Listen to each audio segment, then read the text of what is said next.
안녕하세요. 성모화외과 진영용 원장입니다. 오늘은 병원 가기 전 스스로 확인해 볼 수 있는 하지정맥류 자가진단법에 대해서 알려드리겠습니다. 다리가 무겁고 자주 붓는다거나 오래 서 있거나 오래 앉아 있을 때 다리가 저리고 불편한 느낌이 든다면 단순한 피로가 아닐 수 있습니다.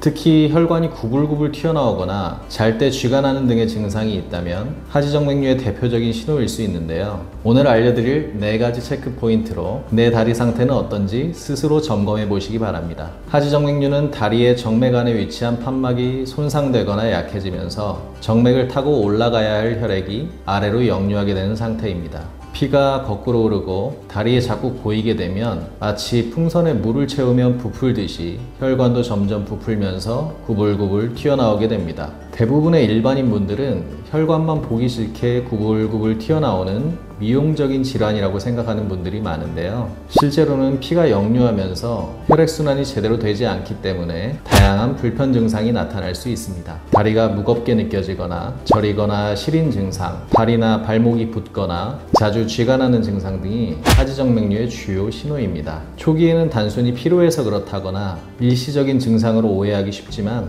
하지정맥류는 서서히 진행하는 질환이기 때문에 점차 증상이 심해지거나 방치할 경우 피부 변색이나 피부 궤양까지 발생할 수 있습니다.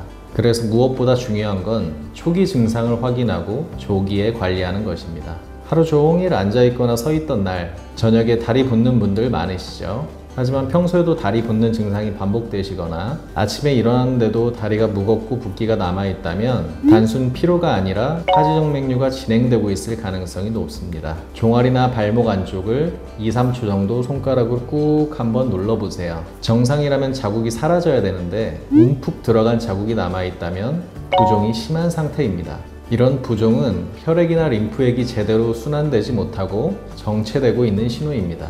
다리를 쭉 뻗고 한번 천천히 살펴보세요. 특히 종아리 뒤쪽이나 무릎 뒤쪽은 평소에 눈에 잘 안 띄는 부위라서 거울이나 핸드폰 카메라를 이용해 보시는 것도 좋습니다. 혈관이 거미줄처럼 보이거나 푸르스름한 혈관들이 많이 보이시나요? 구불구불한 혈관들이 점점 커지거나 더 많아진다면 단순한 미용 문제가 아니라 하지정맥류가 진행하는 신호일 수 있습니다. 특히 오래 서서 일하시거나 가족 중에 하지정맥류가 있는 분들은 더 주의하셔야 합니다. 정맥이 늘어나 돌출된 상태는 정맥 안의 판막이 제대로 기능하지 못하고 있다는 뜻입니다. 초기에 발견하면 치료도 간단하고 진행을 막을 수 있기 때문에 한 번씩 확인해 보시는 게 좋습니다. 밤에 자다가 갑자기 다리에 쥐가 나서 깨신 적 있으신가요? 또는 여름인데도 자꾸 다리가 시리거나 자꾸 다리가 저린 느낌이 드시나요? 이런 증상들은 단순히 피로나 근육 뭉침으로 오해할 수 있는데 실제로는 다리 정맥의 혈액순환이 원활하지 않을 때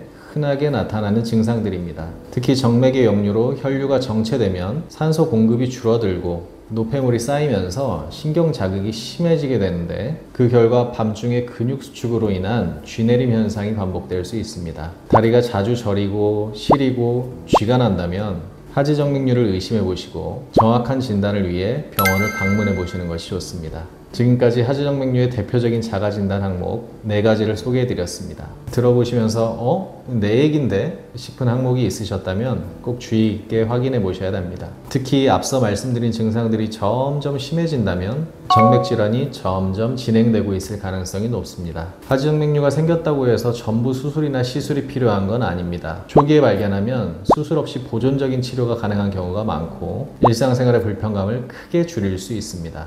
모든 분들의 다리가 편안해지는 그날까지 다리 건강을 지키기 위한 꿀팁들 앞으로도 많이 공유해 드리겠습니다. 궁금한 점이 있다면 댓글로 남겨주세요.